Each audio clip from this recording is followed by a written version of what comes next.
Hello everyone, welcome back to my YouTube channel. तो इस video में हम लोग बायोलॉजी के क्वेश्चन देखने वाले हैं और ये सभी क्वेश्चन जो है नीट एंट्रेंस एग्ज़ाम 2019 के सभी क्वेश्चन एग्जैक्ट क्वेश्चन हैं और एग्जैक्ट क्वेश्चन पेपर आपका है। तो ये video number 4th number video है। एक वीडियो में हम लोग 10 क्वेश्चन डिस्कस कर रहे हैं, तो ये वीडियो नंबर आपका 4th नंबर वीडियो है। तो ये सब क्वेश्चन हो चुके हैं और सभी क्वेश्चन अगर आप नीट एंट्रेंस एग्ज़ाम देने जा रहे हैं तो सभी क्वेश्चन रिवाइज करके ज़रूर जाएं, क्योंकि प्रीवियस ईयर क्वेश्चन अगर आप लगा के जाएंगे तो एक आइडिया रहता है कि क्वेश्चन ऐसे आते हैं और क्वेश्चन कभी कभी रिपीट भी होते हैं और कॉन्सेप्ट तो रिपीट होते ही हैं। तो वही चीज़ है कि सभी क्वेश्चन आप लोग ज़रूर रिवाइज करके जाएं। मैंने अपने चैनल पे 2001 से लेके 2019 तक तो कवर कर चुका हूँ बायोलॉजी, और केमिस्ट्री भी 15, 16, 17, 18 कवर कर चुका हूँ, 19 करा दूँगा।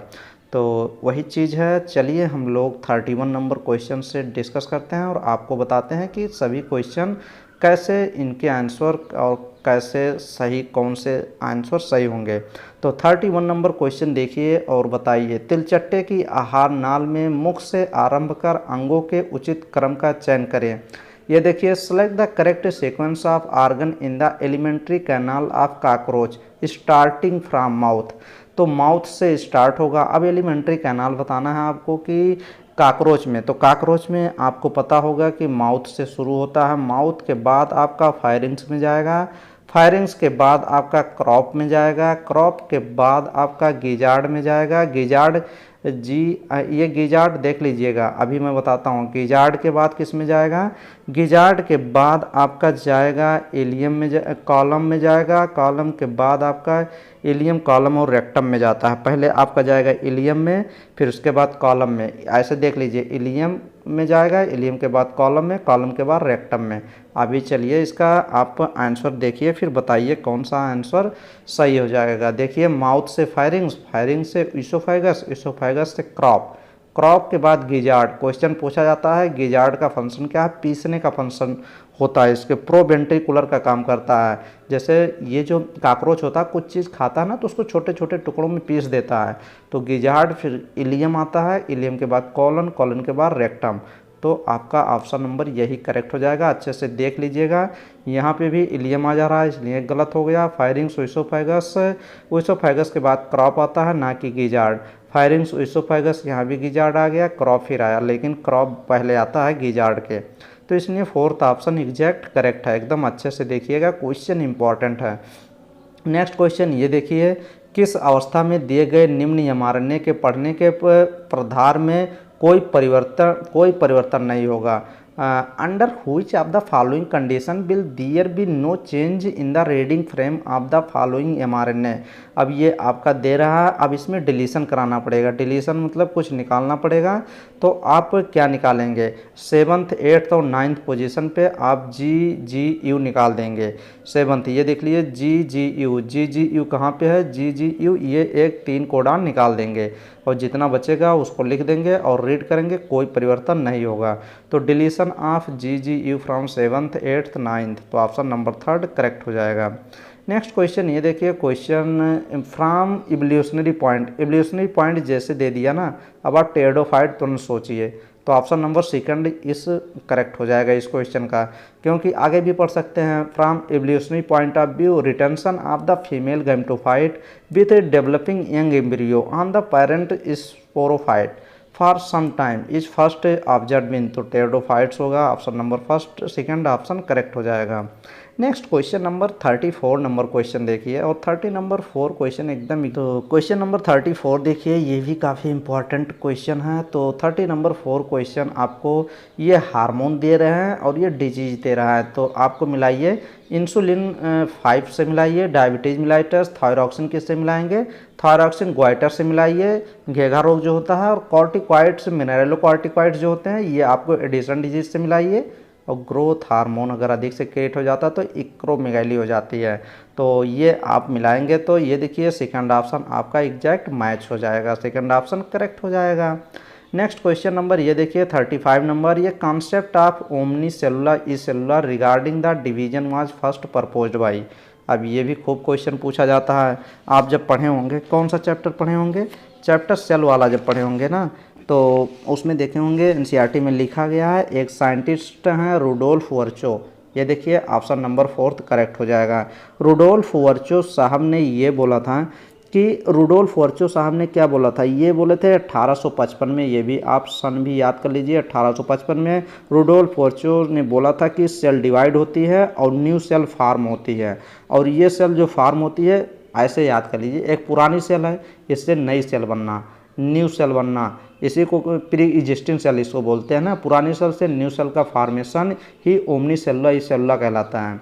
तो ये कौन से साइंटिस्ट थे, रुडोल्फ वर्चो ने, तो 4th ऑप्शन करेक्ट हो जाएगा।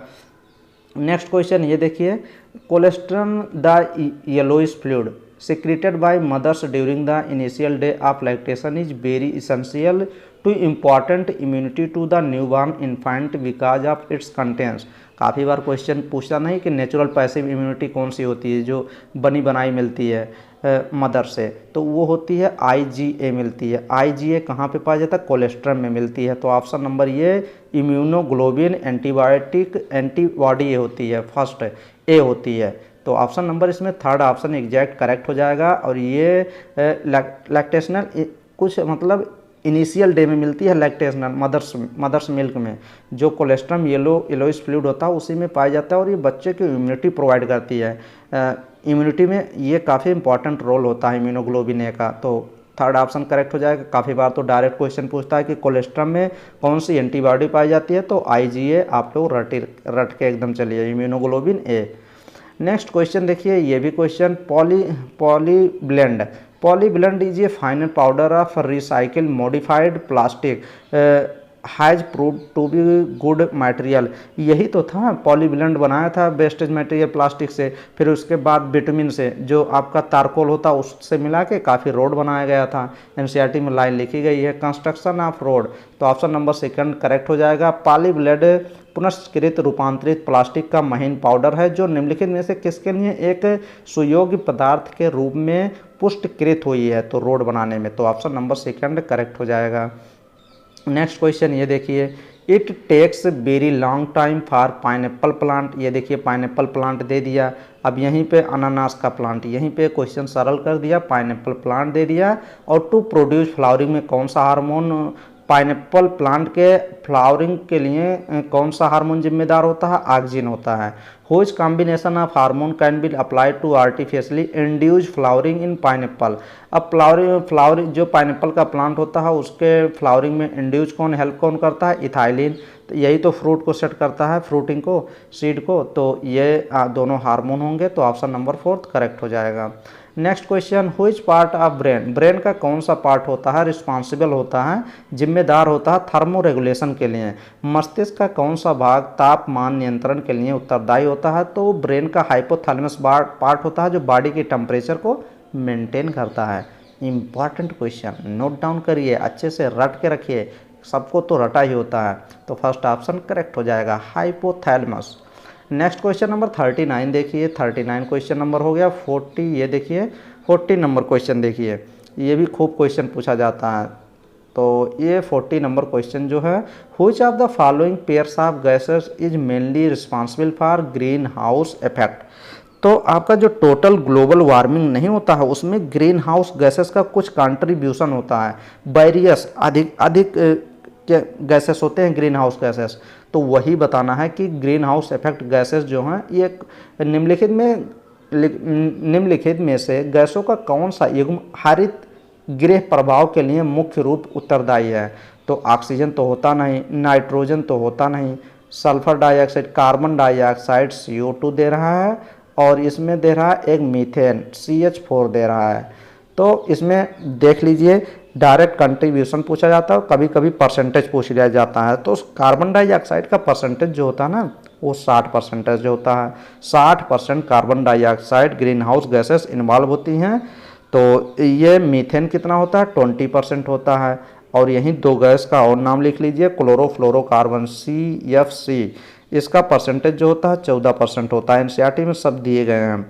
और एक लिख लीजिए नाइट्रस ऑक्साइड लिख लीजिए, N2O लिख लीजिए, इसका जो परसेंटेज होता है ये 6% होता है। तो ये 4 गैस एकदम रट लीजिए, जो क्या करती हैं, ग्लोबल वार्मिंग काज करती हैं, ग्रीन हाउस गैसेस हैं। तो ऑप्शन नंबर इसमें कौन सा करेक्ट हो जाएगा, थर्ड ऑप्शन एग्जैक्ट करेक्ट हो जाएगा। तो प्लीज़ वीडियो को आप लोग क्या करिए, लाइक करिए और शेयर करिए। नेक्स्ट वीडियो में हम लोग इसके आगे 10 क्वेश्चन डिस्कस करेंगे। थैंक यू, धन्यवाद।